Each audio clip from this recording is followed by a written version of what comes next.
नमस्कार, मी पूनम तुमचं पूनम बेसिक रेसिपीजमध्ये पुन्हा एकदा खूप खूप मनापासून स्वागत करते. सगळ्यात आधी तुम्ही ही वडी बघा, किती छान कट होते आहे. म्हणजे परफेक्ट अशी आपली या ठिकाणी ही रवा बेसन वडी तयार झाली आहे. तर आज आपण गुरुपौर्णिमा विशेष म्हणा किंवा सणासुदीचे दिवस असो किंवा अचानक कोणी पाहुणे आले असतील तर तुम्ही अशी लग्न पंक्तीमध्ये केली जाणारी रवा बेसन बर्फी नक्की ट्राय करा. खूप साऱ्या टिप्ससह आणि योग्य प्रमाण दाखवून मी इथे वडी तुमच्याबरोबर शेअर केली आहे. तर व्हिडिओ शेवटपर्यंत नक्की बघा आणि तुमचा अभिप्राय द्यायला विसरू नका. आता त्यासाठी एक अशी पसरट जाड बुडाची कढई घ्यायची. यामध्ये मेल्ट केलेलं 1 वाटी साजूक तूप घ्यायचं आहे. तर वडी बनवताना आपल्याला मेल्ट केलेलं साजूक तूप घ्यायचं आहे, लक्षात असू द्या. म्हणजे तुपाचं प्रमाण अगदी योग्य होतं. त्यानंतर त्याच वाटीने मोजून 1 वाटी बारीक चिटोरी रवा घ्यायचा, ज्याला 0 साईजचा रवासुद्धा म्हटलं जातं. आता सुरुवातीला मंद आचेवर 3 ते 4 मिनिटासाठी हा रवा आधी भाजून घ्यायचा आहे. 3-4 मिनटं रवा भाजला गेला की लगेच यामध्ये घरातलं रेग्युलर चणा डाळीचं पीठ म्हणजेच बेसन पीठ आपल्याला 1 वाटी टाकायचं आहे. प्रमाणासाठी घरातली कुठलीही वाटी तुम्ही सेट करून घ्या, म्हणजे तुमचं प्रमाण चुकणार नाही, किंवा मेजरिंग कप तुम्ही सेट केले तरीही चालेल. आता आपल्याला हे बेसन आणि रवा चांगला भाजायचा आहे. एक 10 मिनटानंतर बघा मंद आचेवर तो असा पातळ व्हायला लागतो. अजून यापेक्षा थोडासा याचा डार्क रंग येईल इतपत तो आपल्याला भाजायचा आहे. आणि थोडासा 10 मिनटानंतर बघा असा फसफसल्यासारखा व्हायला लागला आहे. आता मध्ये ना मी एका ट्रेला साजूक तूप लावून घेतलं आहे. हवं तर तुम्ही ना एखाद्या खोलकट ताटालासुद्धा तूप लावून घेऊ शकतात. आता तुम्ही बघू शकता असा बिस्किटासारखा याचा रंग झालेला आहे. यामध्ये आता आहे ना 2 पोह्यांचे चमचे रूम टेम्परेचरचं दूध टाकायचं आहे.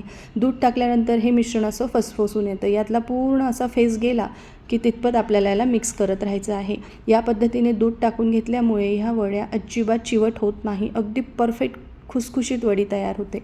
आता हे मिश्रण गॅसवरून काढून घ्यायचं आहे बघा. आता यामध्ये अर्धा चमचा वेलदोड्याची पूड टाकलेली आहे. आता या ठिकाणी त्याच वाटीने मोजून अर्धा वाटी साधारण मी मिल्क पावडर टाकली आहे. मिल्क पावडरचे जे 10 रुपयाचे पॅकेट मिळतात ना, ते 3 पॅकेट यामध्ये मी ॲड केले आहे. मिल्क पावडर टाकल्यामुळे याला छान खव्यासारखी चव येते. एकदा नक्की तुम्ही ट्राय करा. पण अगदीच घरामध्ये मिल्क पावडर नसेल तर तुम्ही मिल्क पावडर स्किप केली तरीही चालेल. ही व्यवस्थित आधी मिक्स करून घ्यायची आहे. आता आपण पाक तयार करणार आहोत. तर कढईमध्ये त्याच वाटीने मोजून 2 वाट्या साखर आणि 1 वाटी पाणी घ्यायचं आहे. सुरुवातीला मीडियम फ्लेमवर साखर फक्त मेल्ट करून घ्यायची आहे. तर आपल्याला याचा आहे ना 1 तारी पाक तयार करायचा आहे. हे बघा, याची साखर पूर्ण मेल्ट झालेली आहे. आता याला असं मंद आचेवर आपण शिजवून घेणार आहोत. तर गुलाबजामचा जसा पाक बनवतो ना आपण, त्यापेक्षा थोडा पुढे जाऊन आपल्याला हा पाक करायचा आहे. वरती जी काही मळी असते ती मी काढून टाकलेली आहे. सुरुवातीला बघा एक 5-7 मिनटं झालेली आहे. चिकट असा आपला हा पाक तयार झाला आहे. असा मध्ये मध्ये चेक करत राहायचं आहे. आपल्याला पूर्णपणे 1 तारी पाक होईपर्यंत याला, हे बघा तुम्हाला तार दिसत असेल इथपर्यंत आपण तो शिजवून घेतलेला आहे. इथे परफेक्ट असा आपला हा पाक तयार झालेला आहे. आता काय करायचं, जे आपलं रव्याचं मिश्रण आहे ना, त्यामध्ये आपल्याला हे टाकून घ्यायचं आहे. तर 2 बॅचेसमध्ये हे मिश्रण मी टाकणार आहे. व्यवस्थित मिक्स करायचं. त्याचबरोबर जर तुम्हाला वडीला अगदी मस्त पिवळा रंग हवा असेल ना, तर तुम्ही यामध्ये चिमूटभर खाण्याचा पिवळा रंग म्हणजेच केशरी रंग ॲड केला तरीही चालेल. आता सगळा पाक मी यामध्ये टाकून घेतलेला आहे. जसं जसं हे मिश्रण पाकामध्ये मिळून येतं ना, ते असं घट्ट व्हायला लागतं. यातला जो रवा आहे ना, ते पाक सगळा शोषून घेतो. तर हे मिश्रण बघा असं थोडंसं आता घट्ट व्हायला लागलं आहे. साधारण 5 ते 7 मिनटानंतर हे मिश्रण हलकंसं घट्ट झालेलं आहे. तरीसुद्धा पातळ आहे, खूप घट्ट नाही आहे, बघू शकताय तुम्ही. आता आपल्याला याला सेट करायचं आहे. तर तूप लावलेल्या ट्रेमध्ये हे सगळं मिश्रण टाकून घ्यायचं आहे. ह्या मिश्रणाला असं टॅप केलं ना की लगेच ते व्यवस्थित असं स्प्रेड होतं. वरतून मी ना मगजबी आणि पिस्त्याच्या कापण्या याला सजवून घेतलं आहे. वरतून असं ड्रायफ्रूट्स लावणं पूर्णपणे ऑप्शनल आहे, नाही लावले तरीही चालेल. थोडंसं याला ना असं दाबून घ्यायचं वाटीने किंवा स्पॅच्युल्याने, म्हणजे यामध्ये व्यवस्थित सेट होता निघत नाही.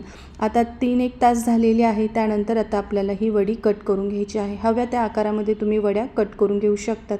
मी इथे चौकोनी आकारामध्ये या सगळ्या वड्या कट करून घेणार आहे. अगदी 10-15 दिवससुद्धा या ठेवल्या ना तरी खराब होत नाही.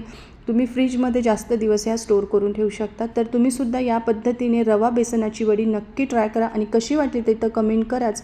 पण अजूनही चॅनलला तुम्ही सबस्क्राईब केलं नसेल तर प्लीज नक्की चॅनलला सबस्क्राईब करा. बेल आयकॉनवर क्लिक करा. सबस्क्राईब करणं पूर्णपणे फ्री आहे. माझा हा व्हिडिओ पाहिल्याबद्दल तुमचे मनापासून खूप खूप धन्यवाद.